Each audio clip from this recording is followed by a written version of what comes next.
Yeah, I have no idea if I can see chat or not on this. I don't have my iPad with me, so I'm just masking up right now, getting ready to spray this stippling area.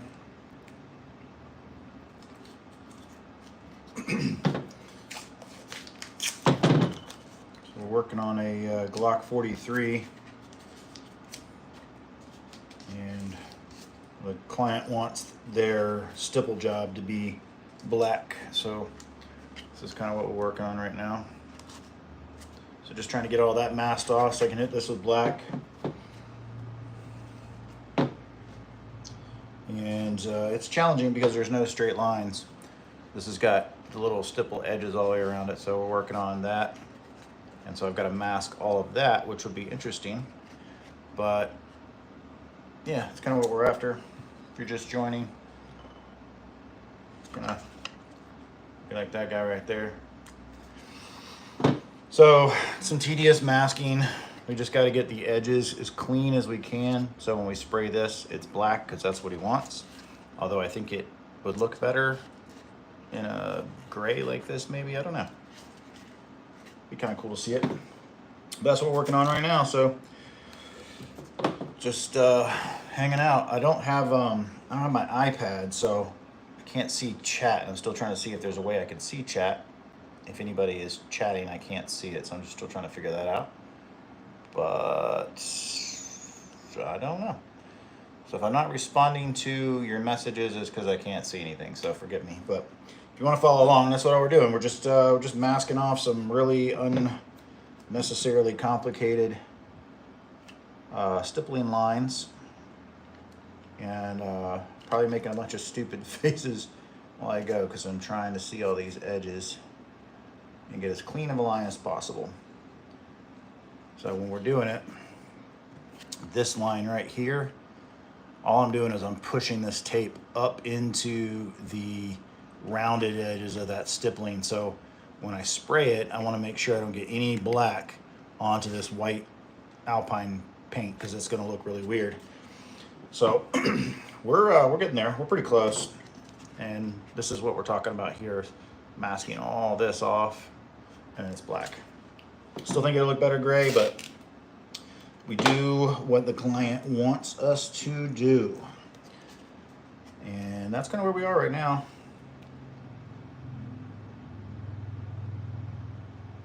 It's always entertaining. I haven't done real steel in a while, so it's been kind of fun doing some real ones again and playing around. I do, you know, if you're new to following or watching this video, I do goat guns and game controllers, and occasionally I do the real ones, which is what I enjoy the most. And so that's what we're working on now. Getting around here is going to be really weird, but we're going to give it a shot. Not spraying black through this hole is going to be really weird, because when we go to spray, the black's going to want to get up inside that hole right there, and that's going to be interesting. So we're going to have to be real careful about masking on both sides where the stippling runs this line. That's going to be It's gonna be loads of fun. Nah, it's gonna be loads of fun. But hey, you know, that's what we do. Oh, listen. Speak Easter in Portuguese. I don't know. I don't know. Eddie de Easter says hi. Hey.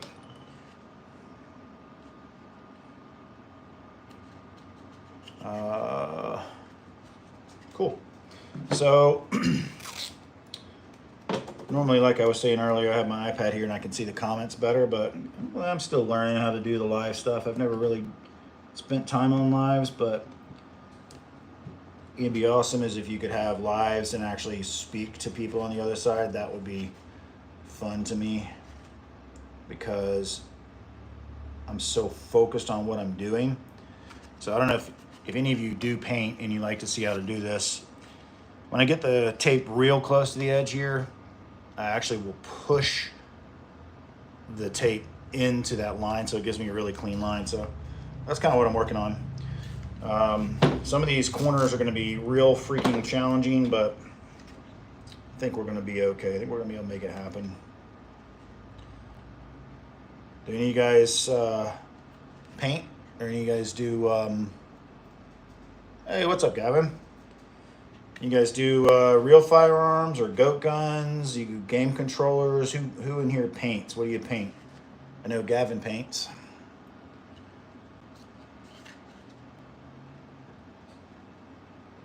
Gavin, I don't think you've ever seen me do real stuff, but I still do this occasionally. I'm working on getting my FFL right now. I'm working under an FFL from another shop, so everything stays legal-like, you know. But yeah, I'm thinking I might want to get back into doing the firearms again now that the world appears to be changing for the better in that category. So yeah, there's that. But this is Glock 43.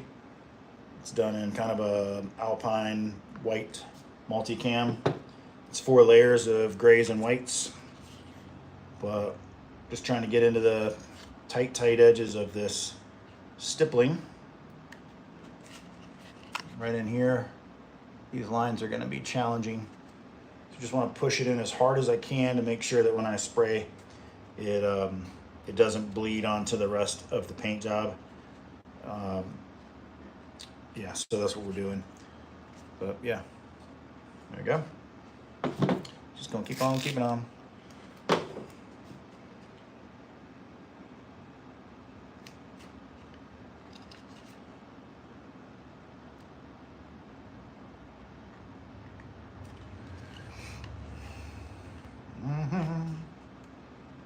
I was gonna start singing, but I don't think anybody wants to hear that. I also don't like that I can't play music because music is life and I listen to a lot of music, but I can't play music because YouTube will bump you off if you're listening to music and it breaks their policies, which, you know, I get that. But it makes it difficult because I really prefer to listen to music when I work. It makes me happy. So here's where we are right here. Just trying to get into these lines. So I'm pushing this down in here for the pinhole and then running around the edges of the back of the stippling. So this is the customer stippling. So when we do the paint job, he wants it to be black here. And then we're gonna leave the Glock logo white. So that's masked off. And now I'm just slowly masking off this stippling so that I can go in and spray it black. And I'm almost there. I'm almost done with it. About ready to do the bulk masking. Get ready to start doing some paint on this bad boy. So yeah, if you're joining, what's up? How you doing? Love to know like where you're from. Do you paint? What tape do you use? Oh, this is like green masking tape. I also have Tester sells like a really elastic tape for super fine lines. So a lot of the work that I do on goat guns, give you an idea, here's a goat gun I'm in the process of working on. When I do it on goat guns, I use some of the really fine stuff. And then if you want a really clean line, I use this because I can push it. And then of course I just use the blue masking tape for my big areas to cover. But that green gives me a clean line. And this might even be on my YouTube channel as a link, but this is on, if you go to Amazon, you'll find this as, just look up green pinstriping or green masking. It's probably somewhere between $4 and $6 a roll for this. It lasts a pretty long time because I only use it for the really fine stuff. I use the fatter tape, which you've been around for any time at all. You know, this fatter tape used to be like, I don't know, $3, and now it's $6, $7, $8, depending on where you go. Like, holy crap, man. So as far as like a business expense, I go through an unbelievable amount of tape because, you know, masking is part of the process. If you're doing large projects using masking sheets, they work really well. But on this, I got to get the super fine lines first, and then I use the blue tape to the bigger masking. So if I can get close enough there, you can see that green tape gives me the run line. It also doesn't bleed, so if I have it on something that, especially any smoother surfaces, the paint, I don't have to worry about the paint bleeding under it. Whereas like the blue tape, even though it'll do a good job, it doesn't have as clean of an edge. So if I tried to use the blue tape, one, it doesn't have any flexibility to curve, but the edge right here, if you're using house paint, is great. But if you're using airbrush paint, it doesn't leave you as clean or smooth of an edge as this does. So that's another reason that I use this, to ensure that I have a good, clean, finished edge. And that way when I mask, that's what I'm looking at right there. And I can hit that with my airbrush and feel confident that I have a good, clean line. And that will ensure that I don't have underspray or bleed into my actual paint job, which is important. So yeah, what else we got? Mia tape works great. Yeah, it does. Haven't painted guns yet, but have painted guitars for money before. Yes. Bro, I have done a couple of guitars, and I am not a guitar builder by trade or anything. My son plays guitar, he's really good. And so when we started out, I took it upon myself because I like to build stuff, I like to fix stuff. So I was like, let's go, I know some basics, let's go trade and move through guitars. So we ended up going through probably 20, 25 guitars, easily, no exaggeration, buying, selling, trading, upgrading. And I, in the process, ended up really falling in love with the process of building guitars. And also learning that I know next to nothing about building guitars properly. But I learned a lot, and it was a lot of fun, and I painted some as well. And guitars are a lot of fun to paint. I also learned along the way that if you are a true guitarist, that the materials that you use, the paint materials that you use, the weight of the material, everything is important to people that are like really big into that industry. So even though I really love doing it, I don't think I would do it for a living unless I had a lot more experience. And the Tamiya tape does work really well. I don't know like cost for the amount that I go through if it would be beneficial, but it is a really good clean tape. It's very similar to the testers, but allows you to get those super tight lines. So this is it. This is masked off. This is pretty much ready to go. I got to figure out, I'm going to mask this from the inside here. It's going to get the white mag release that's going to go in it. And so it'll cover up some of it, but I got to tape inside of there first before I move on. But if you guys want to stick with me, I'll keep going for a little bit. I'm going to move you over to the paint booth with me. It'll be a hot mess while I do it, but we're going to move right over to the paint booth and we're going to spray a little black. You know, if you want to follow along, happy to have you.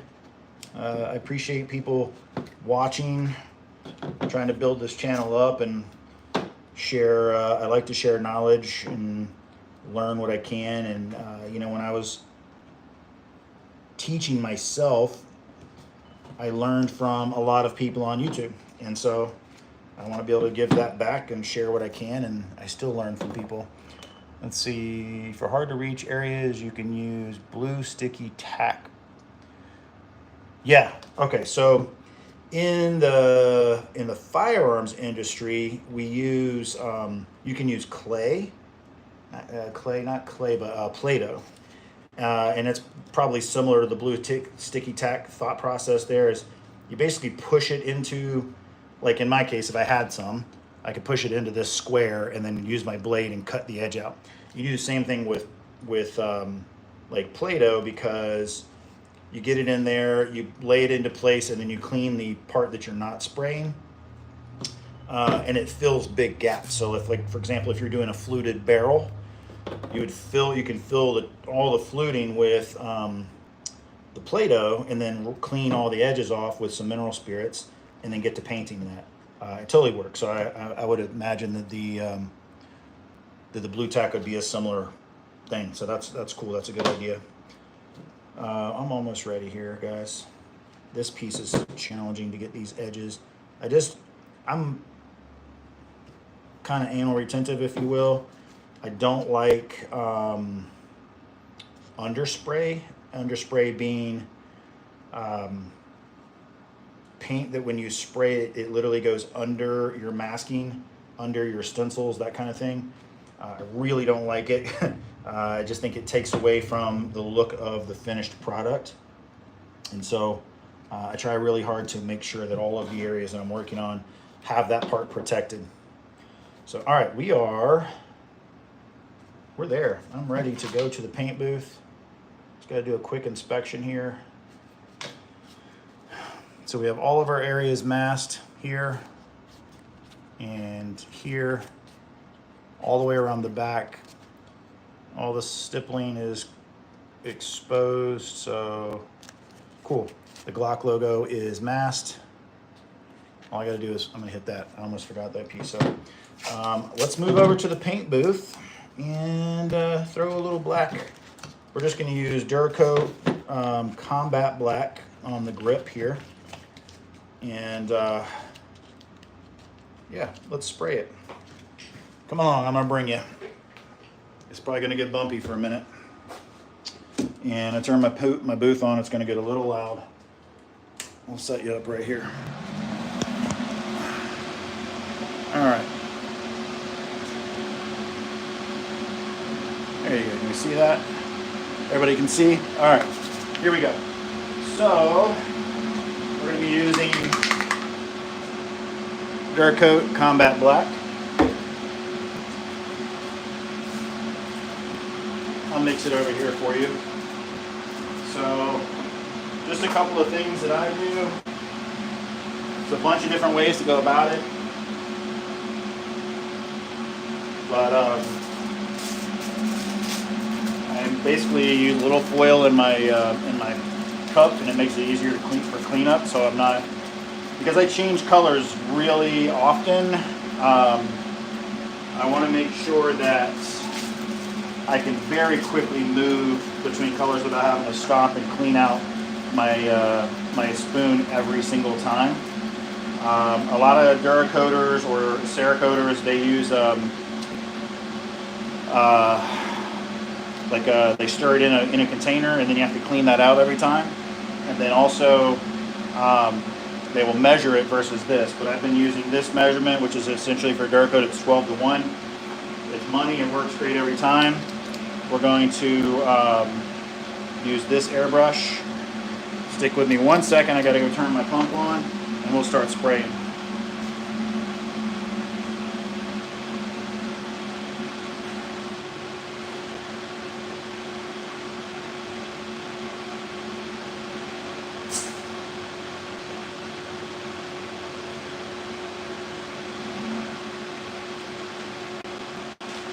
All right, failed to have my pump turned on. All right, here we go.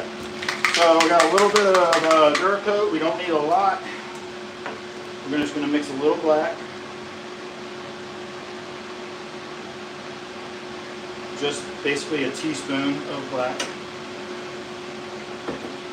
I normally mix over in my mixing station, but so you guys can see what I'm doing here.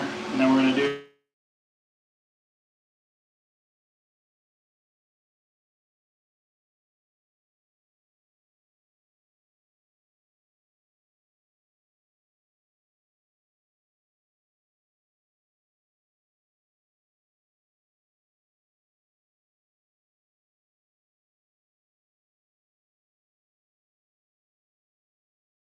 All right, so I'm just basically mixing this up in my cup.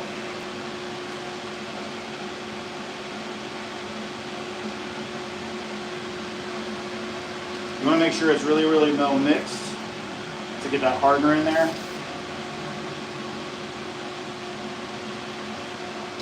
All right, so you've got a really fine, you probably can't even see it on film. Got them old.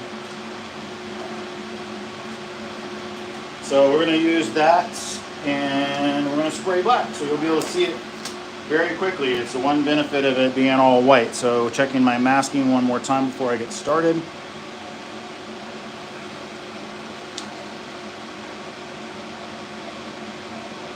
Yeah, I think we're ready. Okay, here we go. So all we're going to do is I'm just going to hold it on the tape piece here, and we're going to spray. Test my spray, I'm good. I'm doing really light coats because I need to get down into all of these grooves. So I'm doing real light coats so I can get a cross pattern into every direction, because I got to go up and down and side to side to get into all these little holes. You can spray straight on, but you won't get the sides very well, so you got to make sure you come at it from an angle, and in this case basically every angle. A little light missing. It's always better to go a little light and add than it is to try to go heavy, because you can always add more paint, but you can't take it off. So you can start to see what we're looking at here. I'm going to rotate this over and work on the other side. Again, nice and easy.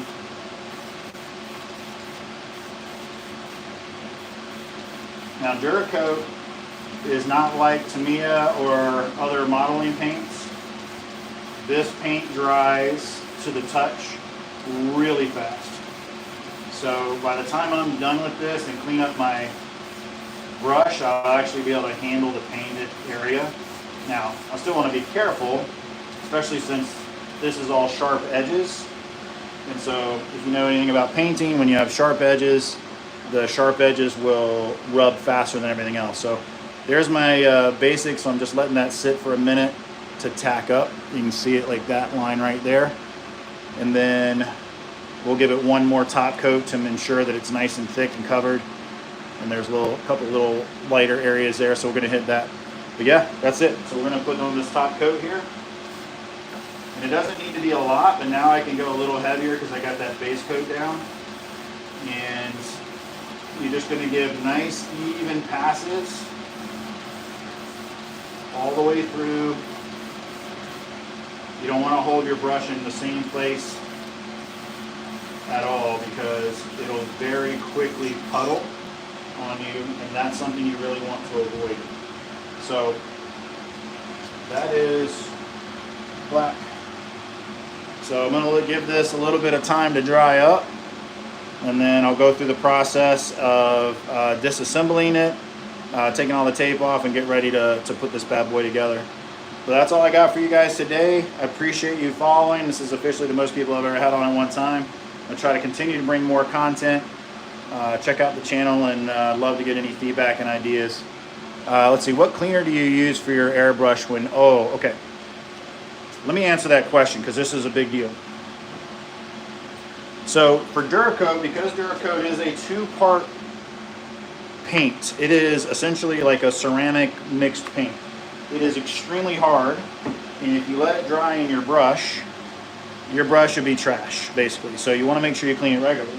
Well, Duracoat offers their own cleaner, but it's really expensive. So a can that's smaller than this is $16 or $17, and if you just need that, you're going to pay $17 or $18 for shipping minimum. So O'Reilly's, specifically this one, O'Reilly's, the non-chlorinated, for whatever reason, this particular brake cleaner cleans Duracoat really well. It just obliterates it out of the airbrush. It cleans it great.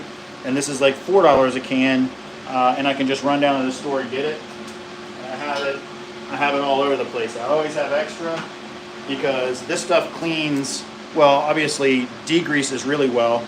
So if you're working on parts, you can use this for degreasing your parts. It's also the non-chlorinated, so it's not as bad as the other stuff. You also notice I'm not wearing a mask. I always recommend wearing a mask, but the way my booth is set up, it literally sucks the air in so heavily that you can't smell any fumes. Like when I spray this right here, you can't smell it. You don't smell it at all. It's immediately pulling it through the filter. If I'm spraying in a smaller area, or sometimes if I'm spraying a large amount of stuff at one time, I'll put a mask on. I keep a mask just in case. Sometimes if your filter gets super full and you haven't had time to swap it out yet, I'll wear a mask just because you will start to smell a little bit. But here, I'll show you the amount of pull that this thing has. That's my fans, and this just sucks it right up in there. So it works really well, but that's why I don't wear a mask, in case you were wondering. But anyway, I appreciate you guys following. If you have any questions, feel free to hit me up. I love to engage and talk to people. I'll try to do some more lives. I'm still trying to figure this stuff out because I'm a complete amateur on this part of the business. But thanks for following. Check it easy. Y'all have a good one.